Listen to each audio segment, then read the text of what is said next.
다음으로 이어서 지금까지 ADC의 기전과 주요 컴포넌트에 대한 내용을 말씀을 드렸다면 그런 이제 구조식 그런 몰레큘이 실제로 사람의 몸에서 임상 현장에서 어떻게 역할을 발휘해서 어떻게 지금 현재 쓰이고 있느냐에 대한 내용을 말씀드리도록 하겠습니다. 그래서 이제 바로 두 번째인 메타스타틱 유로세리알 셀 카시노마에서 ADC의 현재의 치료 흐름에 대한 내용을 말씀을 드리는 건데요. 이전에도 말씀드렸던 것처럼 ADC가 주로 쓰이는 게 지금 주로 증명돼서 쓰이고 있는 게 브레스트, 유로세리알 이 정도라고가 제일일 것 같고요.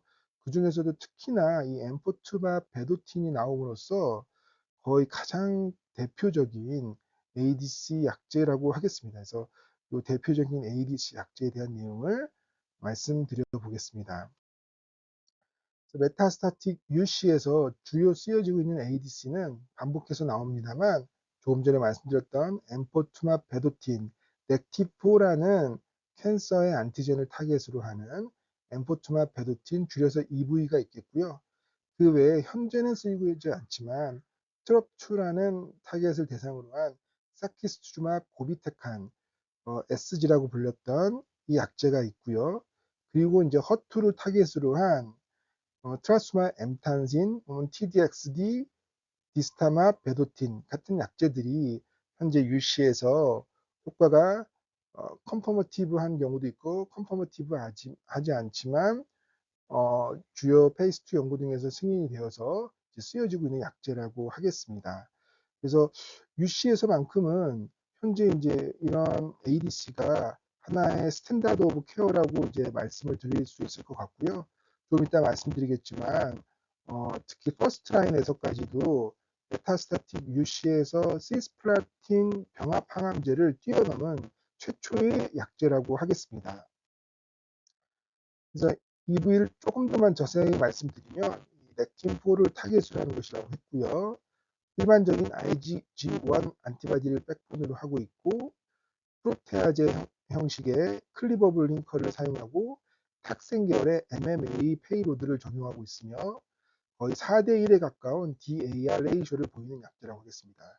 즉 이러한 IgG1 백본에 이 페이로드가 4개 정도가 붙는 약제라고 하겠고요. 이렇게 넥틴포에 반응을 해서 인터널리제이션을 해서 사이트 톡시시티를 갖는 항암제라고 하겠습니다.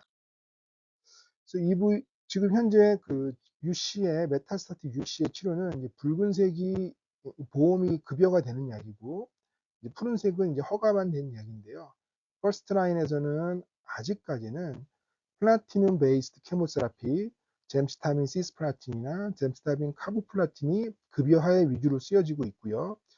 여기에 4번 내지 6번을 한 다음에 SDPR 등이 유지된다면 아벨루맙 스위칭 메인터넌스를 적용하고 있습니다. 그 사이에 이제 프로그레션이 된다면 이제 펜브로리즈마로 바꿔서 이제 쓰고 있고요. 서드라인에서는 현재까지 급여되는 항목은 탁센 계열의 항암제인 도세탁셀과 파클리탁셀을 서드라인으로 쓰고 있었고 카보플라틴이나 시스플라틴이 포함된 항암제를 다시 투여하던가 페메트레스나 혹은 FGFR 얼터레이션이 있는 경우는 얼다페디즘을 쓰는 경우가 이제 일반적이었는데 여기에 이제 엠포투맙이 아직 급여는 아니지만 서드라인 이후로 이제 자리 잡게 되었는데요. 이것에 대한 근거를 말씀드리도록 하겠습니다. 이것에 대한 근거가 된 연구는 EV301이라는 연구입니다. 3상 연구이고요. 엠포투맙을 쓸지 혹은 이제 일반적인 항암 치료를 쓸지를 환자도 알고 연구자도 아는 오픈 레이블 연구의 멀티센터 연구고요. 이전에 플라티늄 베이스드 케모세라피를 하고 또 PD1, PD2는 면역 항암제를 썼던 환자들을 대상으로 했기 때문에 쉽게 말하면 이제 서드라인 세팅의 이제 환자 연구라고 하겠고요. 프라이머리 엔드포인트는 오버럴 서바이벌이라고 했고요. 이 새로운 약제인 엠폴투마 베도틴이 기존의 약제들에 비해서 사망의 위험도, 해저드 레이셔를 0.75 정도 감소한다면 그것이 우연이 아니라 총계적으로 유의한 상황으로 확인되어질 수 있는 그러한 N수를 608명으로 산정하여 연구가 진행되었습니다.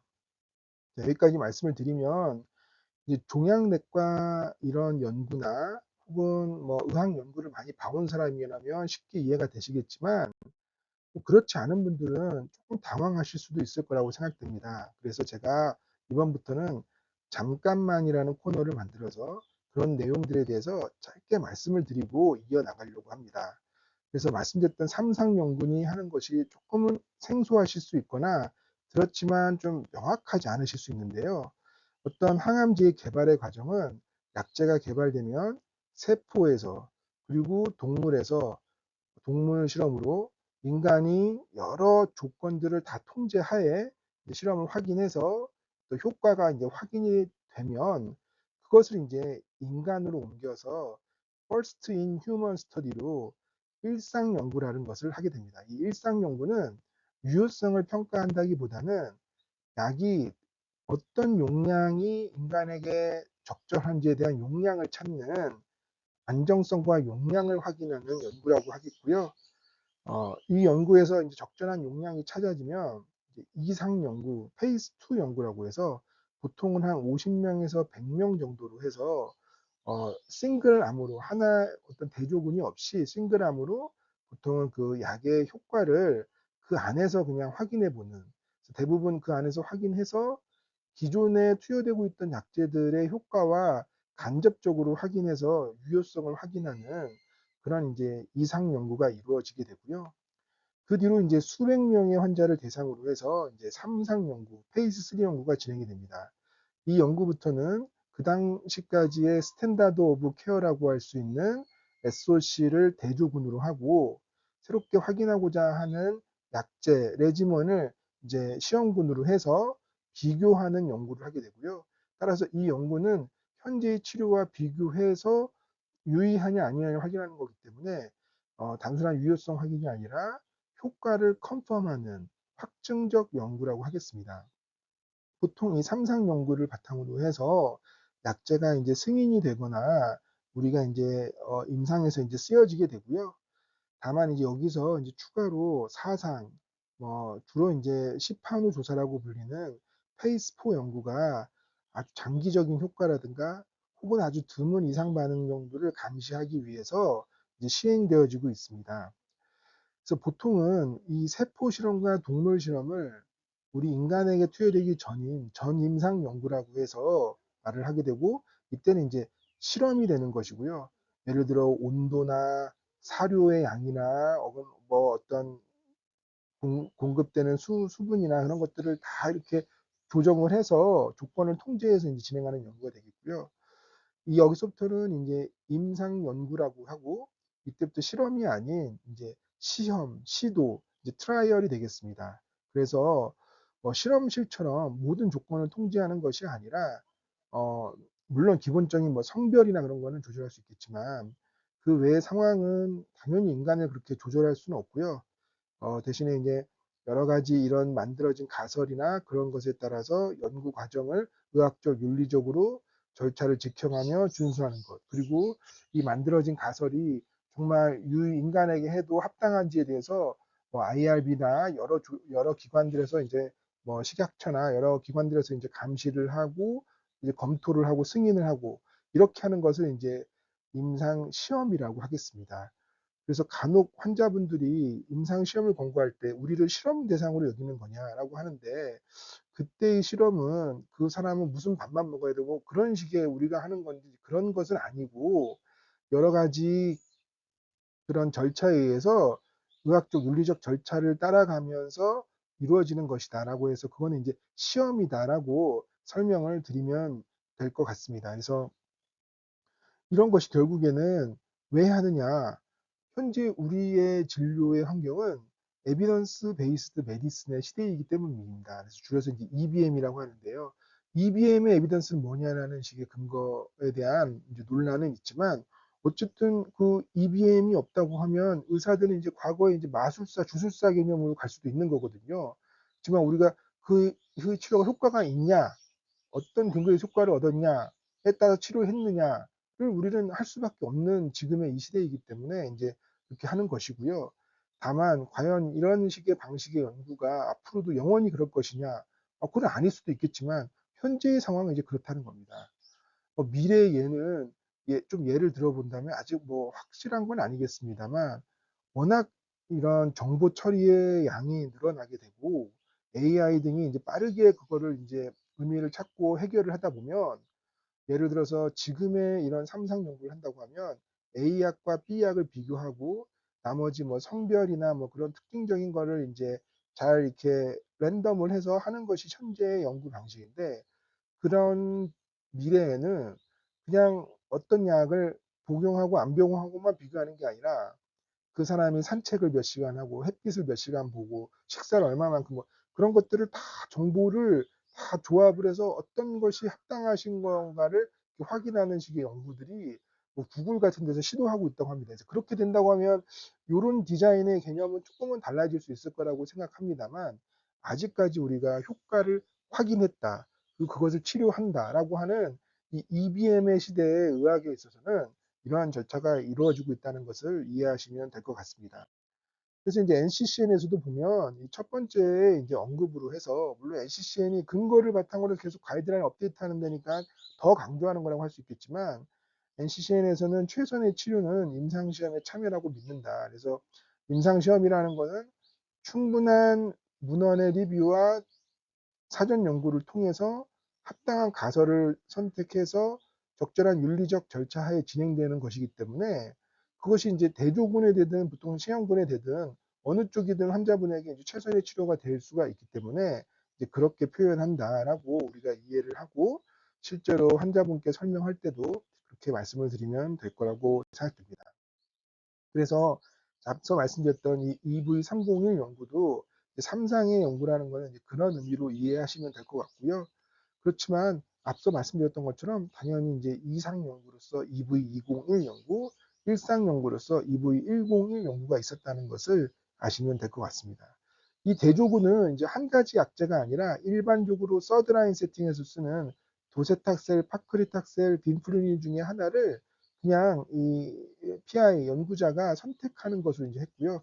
우리나라에서 이제 빈프리닐은 쓰지 않기 때문에 보통 이제 이 두 가지 중에 하나를 선택했을 것 같은데요. 어쨌든 이렇게 선택한 이 그룹과 엠포투마 베도티딘이라는 약제를 비교한 삼상 연구라고 하면 되겠습니다.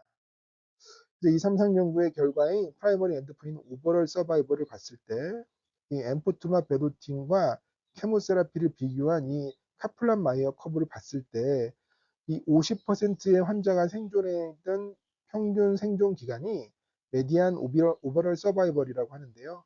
엠포투마 베노틴은 거의 이제 12점과 12.8개월 가까이 생존한 방면에 케모세라피군에서는 이제 8개월, 9개월 정도 생존했고 그 위험도의 사망 위험도의 차이가 해조들에서 0.7을 보였기 때문에 이 연구 가설은 0.75의 해저드 레이쇼의 감소를 유의성을 확인하는 N수이고 가설이었기 때문에 당연히 이제 P밸류는 0.05보다도 더 낮은 0.01로 확인되어서 이 오버럴 서바이벌이라는 가장 공고한 데이터로 확증적으로 밝힌 이제 연구가 되겠습니다.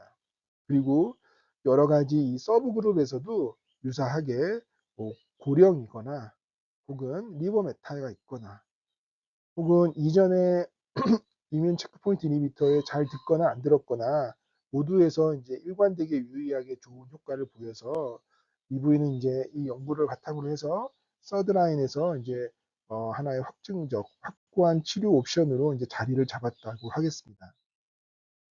부작용 부분에 있어서도요.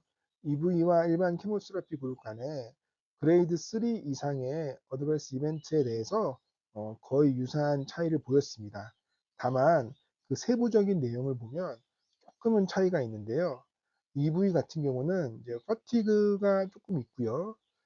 그런 나머지들은 뭐 이 탁센의 일반적인 형태의 부작용을 어느 정도는 따라갈 수밖에 없는 형식으로 나타났습니다만 특별하게 이 마큘로 파퓰로레시가 이동 많은 것으로 나왔습니다.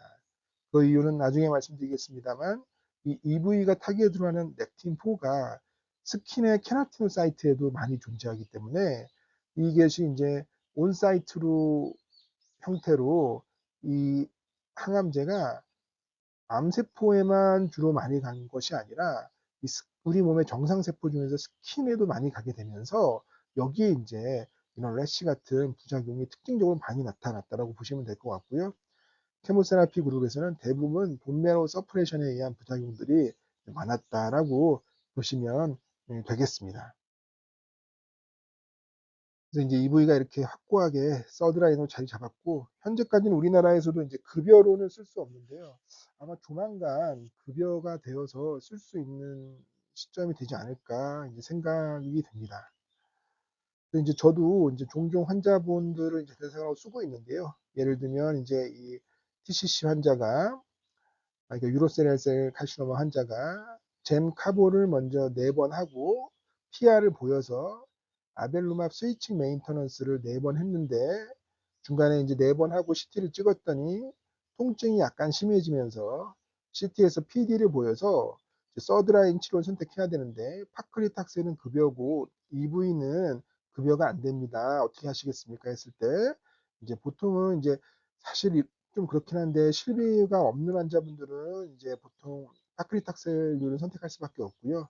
이제 실비나 그런 게 있던 환자분들은 EV를 선택하게 되고 이분은 EV를 선택한다고 해서 EV로 치료했던 환자가 되겠습니다. 저는 저번 시간에 말씀드렸던 것처럼 지금 제주도 여행을 하고 있는데요. 오늘은 한라산에 대한 내용을 잠깐 말씀을 드리고자 합니다. 그래서 한라산이 이렇게 있으면 등반하는 코스는 크게 이제 5코스가 있는데요. 이 중에서 이제 관음사 코스와 성판화 코스가 이제 백록담까지 이제 정상을 올라갈 수 있는 코스고요. 나머지 이제 3코스는 이제 삼작지엇이라 해서 이제 백록담의 그 절벽을 볼 수 있는 그 너른 평야까지만 올라갈 수 있는 이제 코스가 되겠습니다. 물론 백록담을 한번 다 올라가서 보는 것은 매우 저도 의미 있다고 생각이 되는데요.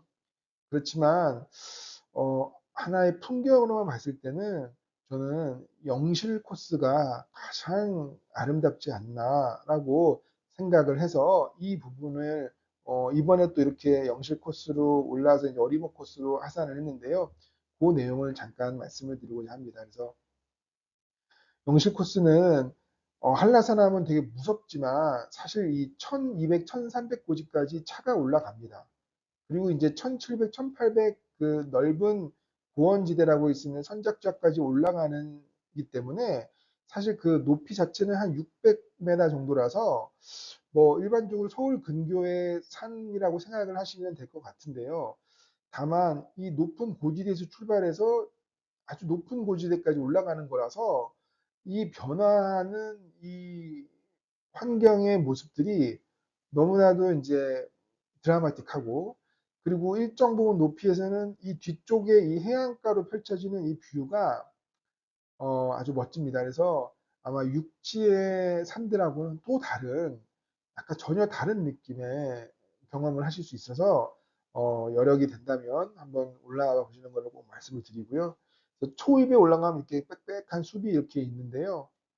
조금만 더 한 올라가면 이렇게 중간부터는 500나안이라는 이 돌 절벽과 함께 밑에부터는 이제 등 뒤를 돌아보면 저 해안가에 넓은 공간들이 쫙 펼쳐집니다.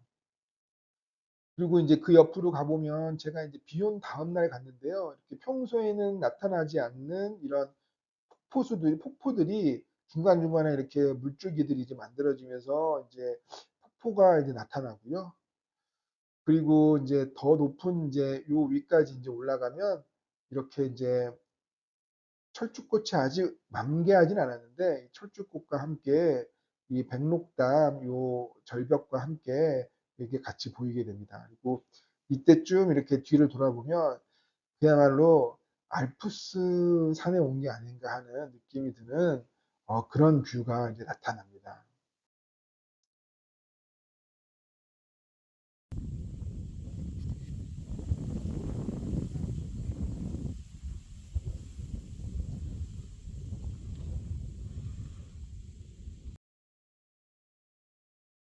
네. 정말 기가 막힌 풍경을 아마 경험하실 수 있으실 겁니다. 제가 이쯤에서 한번 제가 이렇게 유튜브 콘텐츠를 하고 있는 이유는 뭐 다들 우리 한방이님들 저랑 같이 계셨던 분들은 아시겠지만 제가 이제 현재 병원을 사직하고 이제 휴식을 취하고 있고요. 당연히 휴식을 취하는 동안에는 제가 정말 좋아하는 것 위주로만 하고 싶다는 이제 생각이 있고요. 그래서 제가 좋아하는 게 뭐냐 봤더니 뭐 그래도 여행, 뭐 그리고 영화 보고 드라마 보고 그리고 의외로 제가 책 읽는 거를 좋아합니다. 독서. 또 뭐 유튜브도 보고 그렇게 하고 있는데요. 그러면서 보니까 제가 이제 최소한 의학적인 것과 봤을 때, 우리 의학으로 봤을 때는, 종양내과적인 의학으로 봤을 때는, 지식은 나이가 이렇게 먹으면서 이렇게 느는 거 아닌가 생각을 하게 되고요. 그 경험은 당연히 계속 쌓여가고요. 그렇지만 이제 에너지는 이제 점차 줄어들게 되는데요. 그래도 제가 지금은 한 요쯤 있는 것 같아요. 그래서 나름의 지식도 어느 정도 있으면서 또 그걸 경험도 쌓여 있고 에너지가 완전히 고갈되진 않아서 제가 좋아하는 유튜브를 한번 이렇게 제작해서 콘텐츠를 올려보면 어떨까라는 생각에서 이제 즐겁게 녹음을 해서 올리고 있습니다. 그래서 한방이 여러분들 계속 저 유튜브에 관심 많이 가져주시고 좋아요, 구독 부탁드리겠습니다.